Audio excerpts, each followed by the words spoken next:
ఇశ్రాయేలు ప్రజల అరణ్య యాత్రలో దేవుడు వారికి నేర్పిస్తున్న పాఠంలో ఒక్కసారి మొదటి సత్యాన్ని, అద్భుతమైన సత్యాన్ని మనందరం కలిసి చదువుకుందాం. Can we all turn our Bibles to Numbers chapter 21? అందరం కలిసి సంఖ్యాకాండం 21 అధ్యాయంలో 16వ వచనాన్ని అందరం కలిసి చదువుకుందాం. 16, 17 వచనం కలిసి చదువుకుందాం. అక్కడ నుండి వారు బేరునకు వెళ్ళిరి. యెహోవా జనులను పోగు చేయుము, నేను వారికి నీళ్ళని ఇచ్చేదనని మోషేతో చెప్పిన బావి అది. 17వ వచనం కలిసి చదువుదాం అందరం కలిసి. అప్పుడు ఇశ్రాయేలులు ఈ పాట పాడిరి. బావి ఉబుకుము, దాని కీర్తించుడు బావి, ఏలికలు దానిని త్రవిరి, తమ అధికార దండముల చేతను కర్రల చేతను జనుల అధికారులు దానిని త్రవిరి. ఈ చదివిన వాక్యాన్ని దేవుడు దీవించునుగాక. దయచేసి గమనిస్తాం 2 సత్యాలు. మొట్టమొదటిగా ఇశ్రాయేలు ప్రజల జీవితంలో నీరు లేకపోవడం అనేది కొత్త ఏం కాదు. నీరు లేకపోవడం అనేది వారికి ఏమీ వింతైన విశేషమేం కాదు. మారాలో నీరు చేదుగా ఉన్నాయి, మొదటి పరీక్ష. రెఫదీములో బండను చీల్చబడిన అనుభవం, మెరీబా ప్రాంతంలో దేవునితోనే ఘర్షించిన పరిస్థితులు. ఇప్పుడు చివరికి సంఖ్యాకాండం 21 అధ్యాయంకి వస్తే ఈ అధ్యాయం ఆరంభం ఒకలా ఉంది, అంతం ఇంకోలా ఉంది. చూడండి, మన జీవితంలో 2 శకాలు ఉండాలి. There should all be 2 phases in our life. ఒకసారి గాయపరచబడిన అనుభవంలో నుండి గాయము మాన్పబడిన అనుభవంలోకి రావాలి. అవమానించబడిన అనుభవం నుండి రెట్టింపు ఘనతకు పాత్రలు అవ్వాలి. తలదించుకున్న అనుభవం నుండి తల ఎత్తుకునే పరిస్థితికి రావాలి. అవమానం నుండి రెట్టింపు ఘనతగా మార్చబడాలి. దుఃఖము నిట్టూర్పు ఆనంద బాష్ప బిందువులుగా మార్చబడాలి. ఈ పరిణామానికి, ఈ మార్పుకి, ఈ చేంజ్కి చూడండి వారి జీవితంలో సంఖ్యాకాండం 21 అధ్యాయంలో సేమ్ అదే పరిస్థితి. 5వ వచనం చదువుదామా? 5వ వచనం చదువుదామా? ఇది కొత్త ఏం కాదు, కానీ అనుభవాలు ఒకే రీతిగా ఉన్నా, పరిస్థితులు ఒకేలాగున్నా వారి స్పందనలో మాత్రం మార్పులు వచ్చాయి. A Christian is not known by his actions but he's known by his reactions అన్నాడు ఒక దైవజనుడు. అంటే క్రైస్తవుడు తన స్పందనను బట్టి కాదట. క్రైస్తవుడు తన సంఘటనలు బట్టి క్రైస్తవుడు అని తెలియదు. క్రైస్తవుడు తన ప్రతిస్పందన బట్టి ఆ క్రైస్తవుని యొక్క స్థాయి తెలుస్తుంది. ఏ Christian is known by his reactions, not by his actions. ఒక సంఘటన జరిగితే మనం ఎలా స్పందిస్తామనేది ఆత్మీయ స్థైర్యాన్ని, ఆత్మీయ పరిపక్వతను నిర్దేశిస్తుంది. అయితే ఇక్కడ ఈ అధ్యాయం ఏమో 5వ వచనం చదువుదాం. ఎలా స్టార్ట్ అయిన చదువుదాం? 5వ వచనం చదువుదాం అందరం కలిసి. కాగా ప్రజలు దేవుని మోషేకు విరోధముగా మాట్లాడి, ఈ అరణ్యంలో చచ్చుటకు ఐగుప్తులో నుండి మీరు మమ్మల్ని ఎందుకు రప్పించితిరి? ఇక్కడ ఆహారము లేదు, నీళ్లు లేవు, చవిసారము లేని అన్నము మాకు అసహ్యమైనది. ఆహారము లేదు, రెండవది నీళ్లు లేవు. నీళ్లు లేకపోవడం అనేది వారి జీవితంలో ఈ సంఘటన పరీక్ష గుండా వెళ్తే మొట్టమొదటిగా వారు ఏం చేస్తున్నారంటే దేవుని మీద సనుగుతున్నారు, దేవుని మీద గొనుగుతున్నారు. ఇలా ఎందుకు దేవా ఎందుకు ఇలా చేశావని మోషే మీద వ్యతిరేకంగా తిరుగుబాటు చేస్తున్నారు. అలాగే ఎందుకు ఇలా తీసుకొచ్చావని దేవుని వాగ్దానాలను, దేవుని ఉద్దేశాలను వాళ్ళు ఏం చేస్తున్నారండి? అవమానిస్తున్నారు. అయితే ప్రభుకు స్తోత్రం, అక్కడి నుంచి ఇప్పుడు అదే సమస్య వచ్చింది. 21 అధ్యాయం 16, 17 వచనాలు. వాస్తవంగా నీళ్లు లేవు, కానీ ఇప్పుడు చూడండి మార్పు, వారి స్పందనలో మార్పు, వారి రెస్పాన్స్లో మార్పు, వారి రియాక్షన్లో మార్పు. చూద్దామా? 16, 17. అక్కడ నుండి వారు బేరునకు వెళ్ళిరి. యెహోవా జనులను పోగు చేయము, నేను వారికి నీళ్ళని ఇచ్చేదని మోషేతో చెప్పిన బావి అది. నీళ్ళు ఇస్తానన్నాడు కానీ ఇంకా నీళ్ళు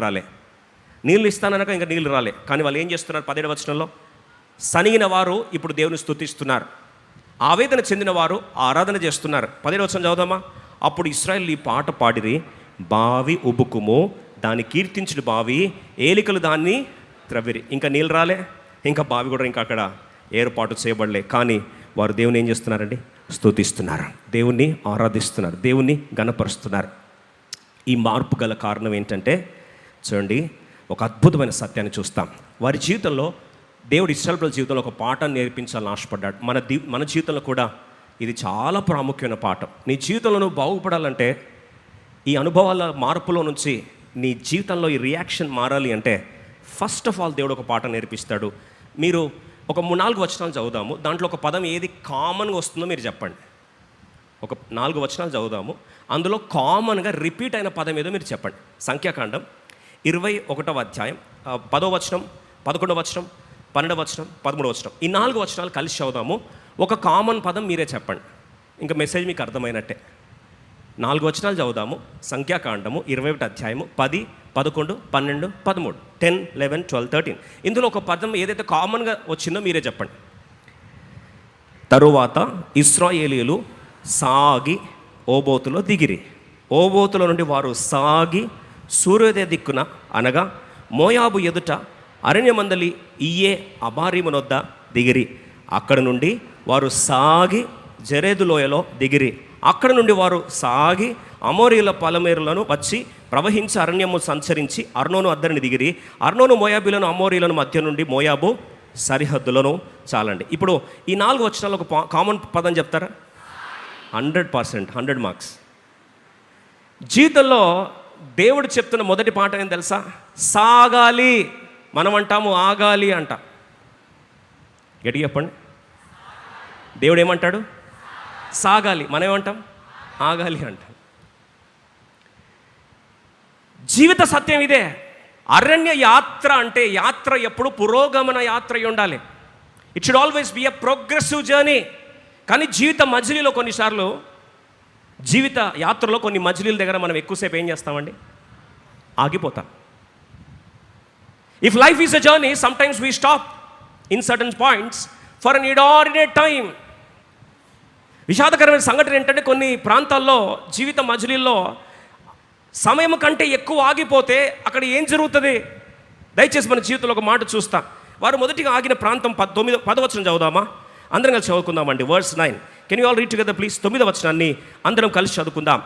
కాబట్టి మోషే ఇత్తడి సర్పమును చేయించి స్తంభం ఒకటి దాని మీద పెట్టెను. అప్పుడు సర్పపు కాటు తినిన ప్రతివాడు ఆ ఇత్తడి సర్పం నిదానించి చూచినప్పుడు బ్రతికెను. సిలువను చూచిన తర్వాత మనం గత వారం చూస్తూ వచ్చాం. ఇత్తడి సర్పం అంటే అరణ్యంలో ఏ రీతిగా ఇత్తడి సర్పం పైకెత్తబడిందో యోహాను సువార్త 3:14లో నికోదేముతో ప్రభు అంటాడు, అదే రీతిగా అరణ్యంలో ఇత్తడి సర్పం పైకెత్తబడినట్లుగా మనుష్య కుమారుడు అంటే యేసుక్రీస్తు వారు శిలువ మీదకి ఏం చేస్తాడు? ఎత్తబడతాడు. శిలువ మీదకి ఎత్తబడినప్పుడు మానవాళికి ఏమొస్తుంది? రక్షణ వస్తుంది.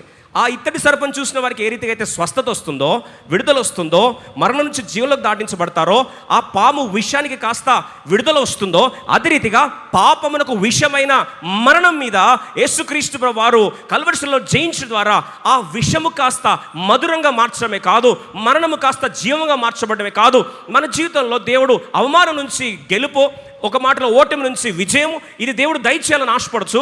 ఆవేదనను ఆరాధనగా మార్చాలనే ఉద్దేశమే సిలువ యొక్క రహస్యం. అయితే సిలువ దగ్గరకు వచ్చిన తర్వాత, సిలువను చూచిన తర్వాత ఇప్పుడు ఆ గాయపడ్డ ప్రాంతం నుంచి బైబిల్ రాయబడిన మాట చదువుదామా? 9వ వచనం చదువుదామా? అందరం 10వ వచనం చదువుదాం. తరువాత ఇశ్రాయేలు సాగి ఓబోతులో దిగిరి. ఎక్కడ దిగారంటండి? ఓబోతు. ఓబోతు అంటే హెబ్రీ భాషలో బాటిల్ అని అర్థం. ఏంటండి? బాటిల్. ఇప్పుడు వారు బాటిల్ అనే ప్లేస్లో ఆగిపోయారు. చూడండి, మనకు నీరు తాగాలంటే మొదటిగా దేంట్లో పట్టుకుంటాం? బాటిల్లో పట్టుకుంటాం. అయితే ఆ బాటిల్ దగ్గర ఆగిపోయి ఉంటే వారి జీవితం అంతా కూడా బాటిల్ ఏమవుతుంది? నీరు బాటిల్లో నీళ్ళు ఏమవుతుంది? ఒక టైంలో సర్వీస్ అయిపోయే లోపల బాటిల్ అయిపోతాయి. అవునా కదా? ఒక పూటగానే వస్తుందా బాటిల్? కనీసం 4 లీటర్లు తాగాలంటే 1/2 లీటర్ బాటిల్ ఎంత సరిపోతుంది? 1 లీటర్ బాటిల్ ఎంత సరిపోతుంది? ఇప్పుడు వీళ్ళు అక్కడ ఓబోత్ అనే ప్రాంతంలో వారు బాటిల్ అనే ప్రాంతంలో ఆగిపోతే వారి జీవితంలో ఎప్పటి కూడా బ్రూక్స్, ఇంకో మాటలు చూడండి 16వ వచనం చూస్తే ఉబుకేడి బావి. ఇప్పుడు బావి ఉబుకుతుందంటే అక్కడ నుంచి నీళ్లు ప్రవాహమై తిత్తి నుండి తూముల వరకు రావాలి అంటే from bottles to Brooks. I want to title today's sub point as Journey from Bottles to Brooks. అంటే తిత్తిల అనుభవం నుండి ఎక్కడికి రావాలంట? తూములు లేదా ఊటలు లేదా ప్రవహించే జీవ జల అనుభవంలోకి రావాలి. ఇప్పుడు జీవజల అనుభవంలోకి రావాలి అంటే తిత్తు అనుభవం నుండి ఏం చేయాలి? మనం సాగిపోవాలి. ఎవరు ఆగిపోవాలంటున్నారు? ఏం చేయాలండి? సాగిపోవాలి. బైబిల్లో ఒకరోజు ఒక యవనస్తురాలు తన జీవితంలో తిత్తి అనుభవం కూడా వచ్చి ఆగిపోయిందట.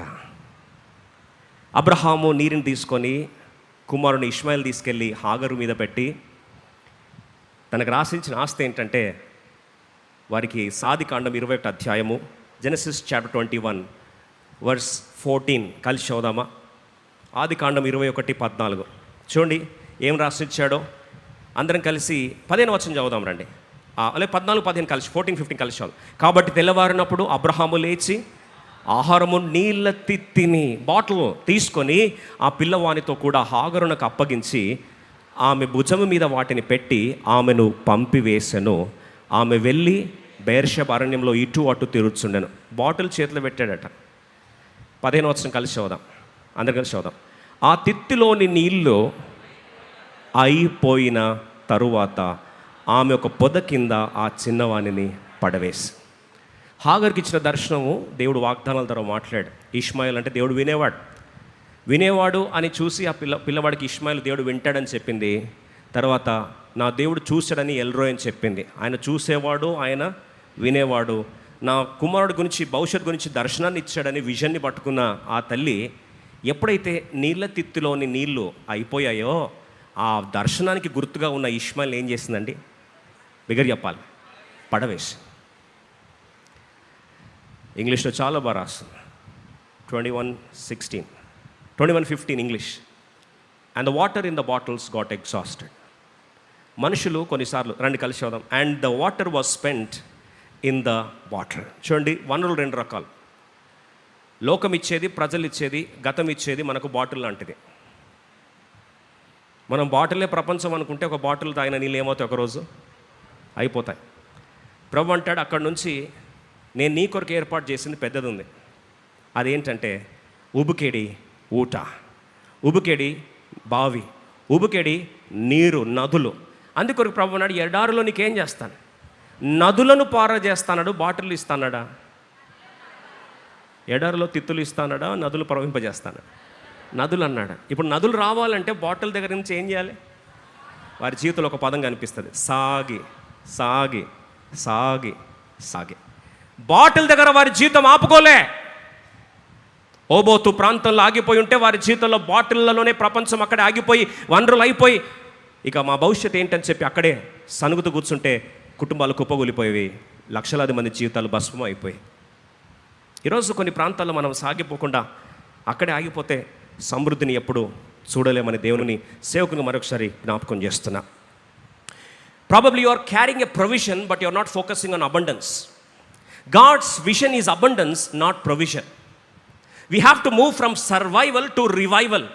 మన జీవితంలో బతుకుతున్నాము అనే దగ్గర నుంచి సమృద్ధి అయిన జీవం మనం ప్రయాణం చేయాలి. మన యాత్ర, ప్రభు అన్నాడు యోహాను సువార్త 10:10, జీవం ఇచ్చుటకును అది సమృద్ధికి ఇవ్వడానికి వచ్చాను. అంటే మన యాత్ర జీవము నుండి ఎక్కడికండి?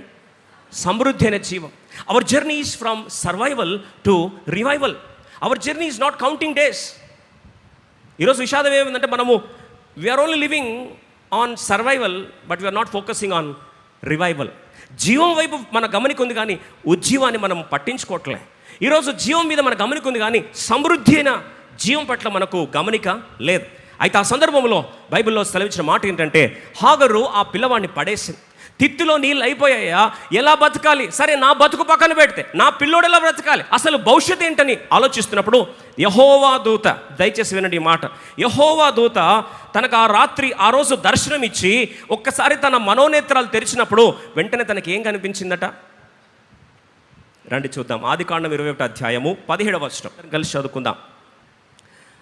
అందరం కలిసి 17-18 కలిసి. దేవుడు ఆ చిన్నవాణి 17-18 కలిసి చదువుదాం. దేవుడు ఆ చిన్నవాని మొరను వినెను. అప్పుడు దేవుని దూత ఆకాశంని హాగరు పిలిచి, హాగరు నీకేం వచ్చింది? భయపడకము, ఆ చిన్నవాడున్న చోట దేవుడు వాని స్వరము విని ఉన్నాడు. నీవు లేచి ఆ చిన్నవాణిని లేవనెత్తి నీ చేత పట్టుకొనుము, వానిని గొప్ప జనముగా చేసేదనని ఆమెతో చెప్పాను. అమ్మా, నేను వాని గొప్ప జనంగా చేయబోతున్నాను అని చెప్పిన తర్వాత అద్భుతమైన సత్యం ఏంటంటే, అందరం కలిసి 17వ వచనం చదువుదాం. Let's all turn to verse 17 please. అందరం కలిసి బిగ్గరగా చదువుదాం. 17వ వచనము అందరం కలిసి, దయచేసి క్షమించండి, 19వ వచనం, 19th వర్స్, 19వ వచనం అందరం కలిసి. మరియు దేవుడు ఆమె కన్నులు తెరిచినందున ఆమె నీళ్ళ ఊట చూచి వెళ్ళి ఆ తిత్తిని నీళ్ళతో నింపి చిన్నవానికి త్రాగనిచ్చెను. ఇప్పుడు ఆమె ఎక్కడికి వచ్చిందండి? తిత్తి అనుభవంలో నుండి ఆమె కన్నులు దేవుడు తెరిచాడంట. God opened her eyes. ఈరోజు మన జీవితాల్లో దేవుడు మన మనోనేత్రాన్ని ఏం చేయాలి? తెరవాలి. Where there is vision there will be provision, and God spirit has to open our eyes. 92వ కీర్తన 10వ వచనంలో, ప్రభువా నాకు అనునిత్యము తాజా అభిషేకం చేత నింపు ప్రభువా అని ప్రార్థన చేస్తూ అందరం కలిసి చదువుకుందాం. అందరం కలిసి 10-11 వచనం చదువుదాం. కీర్తనకాడు ప్రతిరోజు ప్రార్థిస్తాడు. ఆత్మాభిషేకం గురించి అద్భుతమైన సత్యం ఏంటంటే, గురుపోతు కొమ్ము వల్లే నీవు నా కొమ్మును పైకెత్తితివి, క్రొత్త తైలముతో నేను అంటబడితిని. అయ్యా నాకు పాత తైలం వద్దయ్యా, నిన్నటి అభిషేకం నాకు వద్దు, నిన్నటి నూనె నాకు వద్దు. ఈరోజు నింపబడిన కొత్త తైలపు అనుభవం నాకు కావాలి. ఎందుకు? నేను చూసే కోణం ఏం కావాలి? మారాలి. నేను నా కొరకు ఉబికెడి నీరు ఎక్కడైతే ఉన్నాయో ప్రభా, నా కళ్ళారా నాకు చూపించుము ప్రభా. ఆ హాగరు కన్నులు దేవుడు ఏం చేశాడు? తెరిచాడు. God open her eyes. రండి 11 వచనం చదువుదాం. ఎప్పుడైతే తాజా అభిషేకం చేత నింపబడతామో, a new anointing will give you new revolution to reach you to the provide destination. కలిసి చదువుదాం 11వ వచనం. నా కొరకు పొంచిన వారి గతి నా కన్నులు ఆశ తీర చూచెను, నాకు విరోధంగా లేచిన దుష్టులకు సంభవించినది నా చెవులు వినబడను. ఇప్పుడు చూడండి, అంతవరకు భయాందోళన వాతావరణం ఉన్నవాడు సడన్గా ఆయన చూసే కోణం మారింది, ఆయన వినే కోణము మారిపోయింది. కారణం ఏంటి? చూచే కోణం మారింది, వినే కోణం మారింది. అంతవరకు రిసోర్సెస్ కనిపించలే. ఇప్పుడు వారు సాగిపోవడం ఆరంభించి అభిషేకించబడినప్పుడు హాగరు జీవితంలో దేవుడు తన కొరకు దాచి ఉంచిన ఊటను కళ్ళారా చూస్తుంది. అంతవరకు అది కనిపించలేదు. ఇప్పుడు చూసే కోణం మారింది, విజన్ మారేసరికి రిసోర్స్ కనిపిస్తుంది. అదే రీతిగా మన జీవితంలో ఎందుకయ్యా ఇక్కడ స్టక్ అయిపోయాను, నేను ఆ గాయంలో మిగిలిపోయాను, ఇంకా వెలితులు ఎందుకున్నాను, నేను ఆత్మీయ క్షామములు ఎందుకున్నాను, క్షేమంలోకి ఎందుకు రాలేకపోతున్నాను, ఎందుకు కరువులో ఉన్నాను, ఎందుకు నా గుండె బరువు అయిపోయింది. ఈరోజు ఈ ప్రశ్నలకి జవాబు ఏంటంటే, నువ్వు సాగాలి. ఎక్కడి నుంచి అంటే, ఫ్రమ్ బాటిల్స్ టు బ్రూక్స్. తిత్తిలో నుండి ఎక్కడికి రావాలండి? ఉబికెడి నీటి ఊటలకు రావాలి. ఇలా మార్పు రావాలంటే అభిషేకము, తాజా అభిషేకపు అనుభవంలోకి రావాలి. తాజా అభిషేక అనుభవంలో వస్తే దేవుడిని చూచే కోణం ఏం చేస్తాడు? మార్చేస్తాడు. వనరులు ఎక్కడున్నాయో దేవుడు చూపిస్తాడు. Vision will take you to the provision. ఈరోజు చాలామంది దేవుని బిడ్డలు కొరతలో ఉన్నారంటే కారణం ఏంటి తెలుసా? వారి చూసే కోణము మారలే. అంతటా అబ్రహాము కన్నులెత్తి చూడగా పొదల్లో చిక్కుకొని ఉన్న పొట్టేళ్ళను చూశాడు.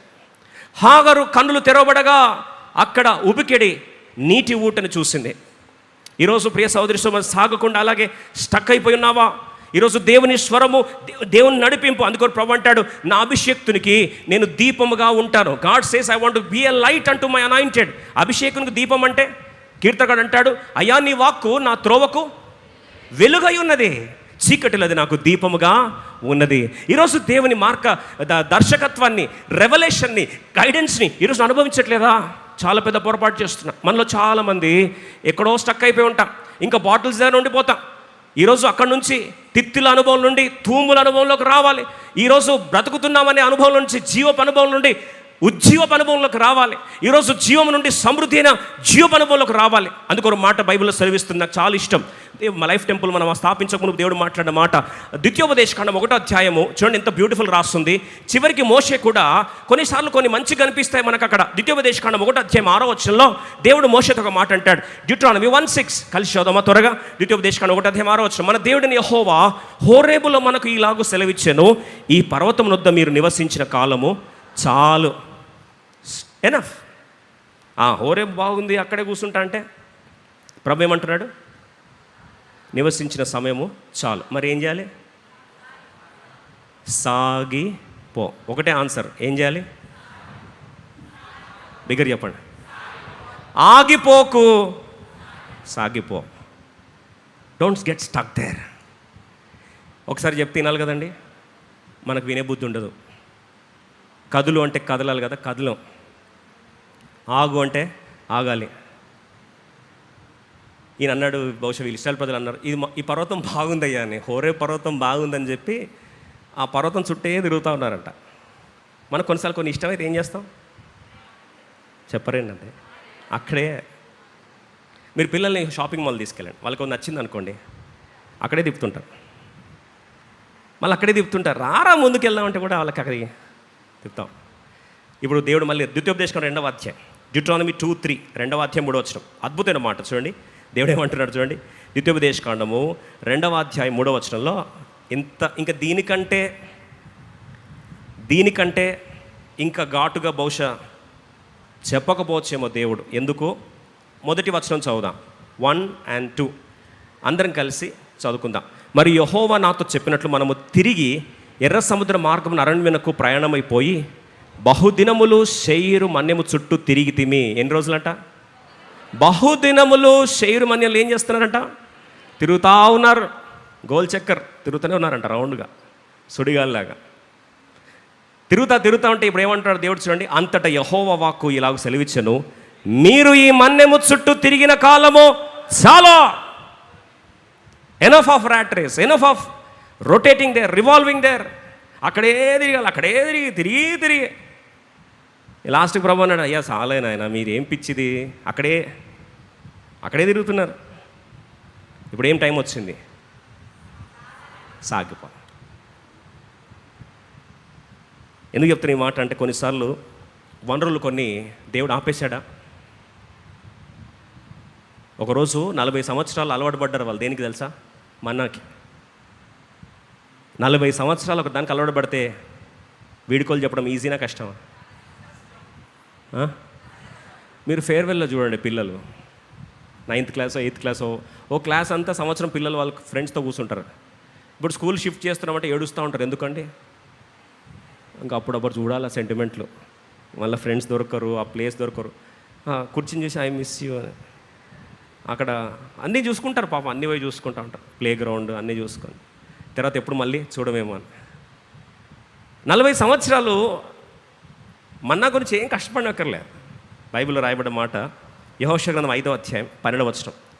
దయచేసి ఈ మాట అర్థం చేసుకోవాలి. ఆగిపోతే కుదరదు, సాగిపోవాలి. యెహోషువ గ్రంథం 5:12 అందరు కలిసి చదువుకుందాం. మరునాడు కలిసి చదువుదామా? జాషువా 5:12. మరునాడు వారు ఈ దేశపు పంటను తినుచుండగా మన్నా మానిపోయెను. మన్నా మానెను. నెక్స్ట్, అటు తర్వాత ఇశ్రాయేలుకు మన్నా దొరకకపోయెను. ఈ సంవత్సరమున వారు కానాను దేశపు పంటను తినిరి. దయచేసి వినండి. కానాను దేశ పంట ఏంటంటే పాలు తేనెలు ప్రవహించు దేశం. పాలు తేనెలు ప్రవహించాలి అంటే మన్నా ఆగిపోవాలి. అర్థమేలా చేతండి. అట్లెందుకు చేసావు నాయనా అని అడిగితే ప్రభు అంటాడు, మన్నా ఆగకపోతే కనాను దేశపు పంటను నీవు తినలేవు. ఆ పంట ఎలా ఉంటుంది తెలుసా? ఎష్కోలులో ద్రాక్ష గెలల్ని ఇట్ట చేతిలో పట్టుకురాలే, ఇద్దరు మోసుకొని వస్తున్నారు. ఆ సమృద్ధి, పాలు తేనెలు ప్రవహించే సమృద్ధి చూడాలంటే మన్నా ఏం కావాలి? చెప్పరేంటండి గట్టిగా?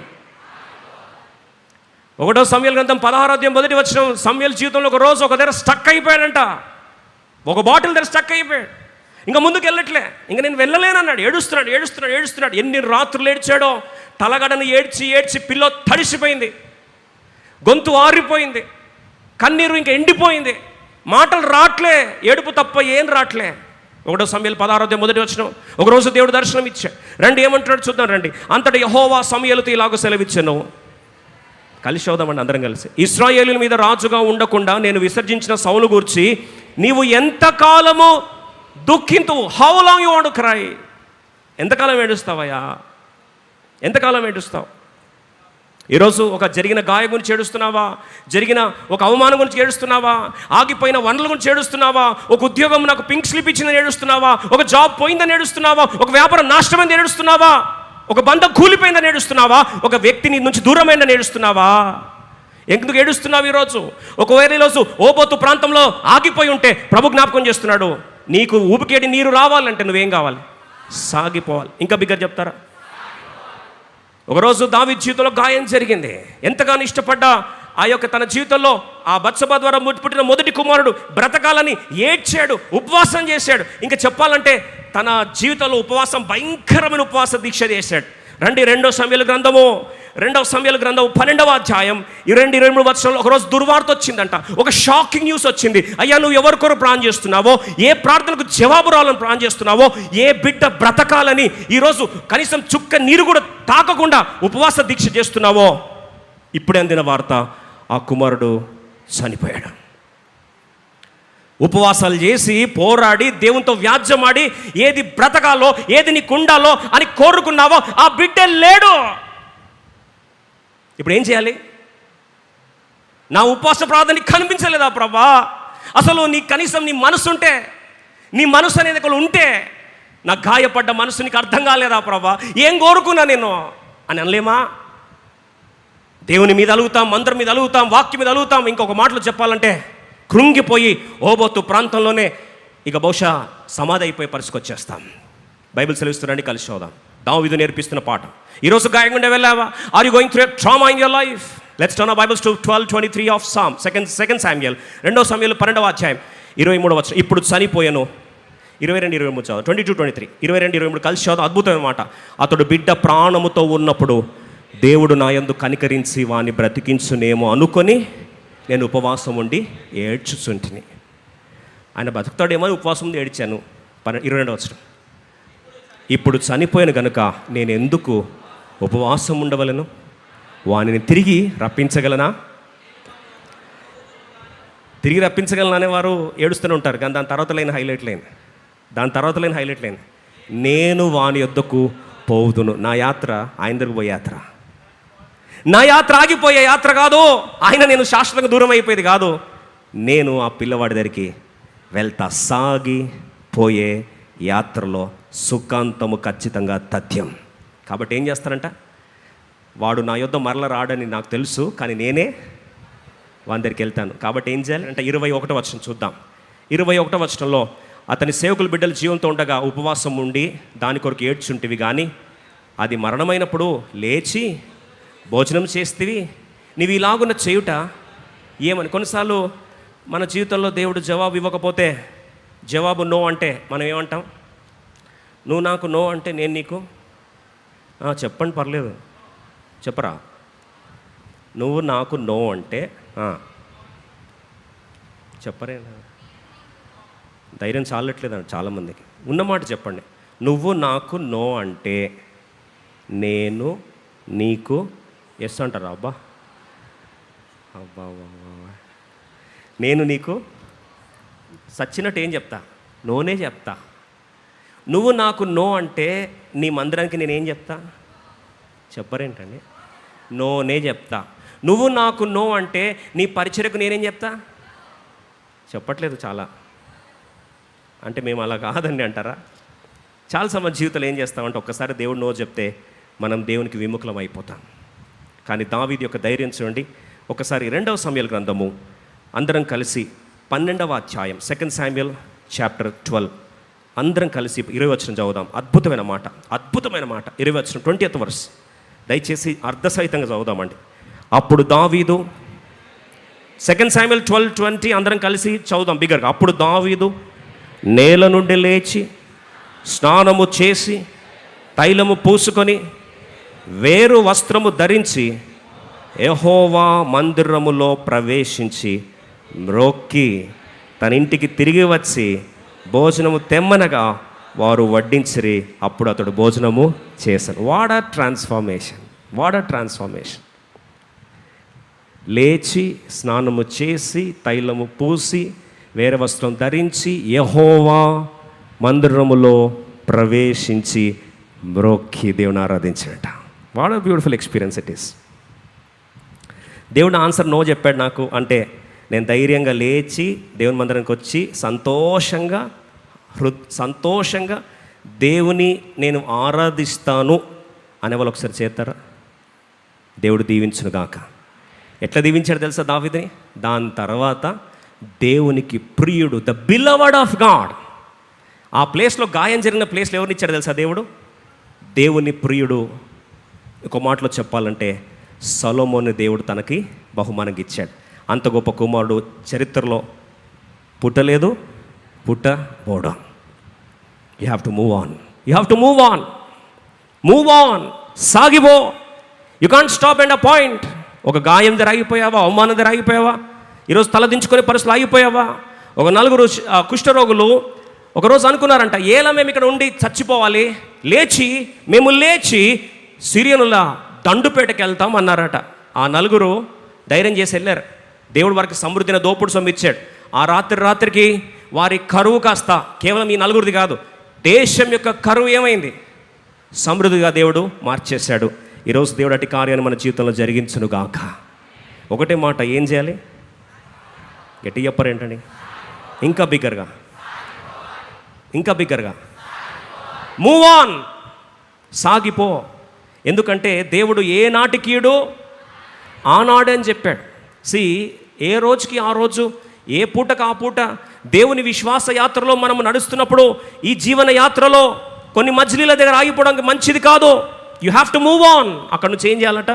కదిలి వెళ్ళిపోవాలి. ఈరోజు ప్రభు మనతో మాట్లాడుతున్నట్లయితే ఈ సందర్భంలో పరిశుద్ధాత్మ దేవుడు మనందరినీ దర్శించచ్చు. అయ్యా, నేను ఇక్కడ ఆగిపోయాను, ఇక్కడ నుంచి సాగిపోవాలని ఇష్టపడుతున్నానని ఒకవేళ ఆశ ఉన్నట్లయితే దేవుడు అక్కడ నుంచి మన జీవితాలను నూతనమైన రీతిలో, బలమైన రీతిలో దేవుడు మనల్ని నడిపించునుగాక.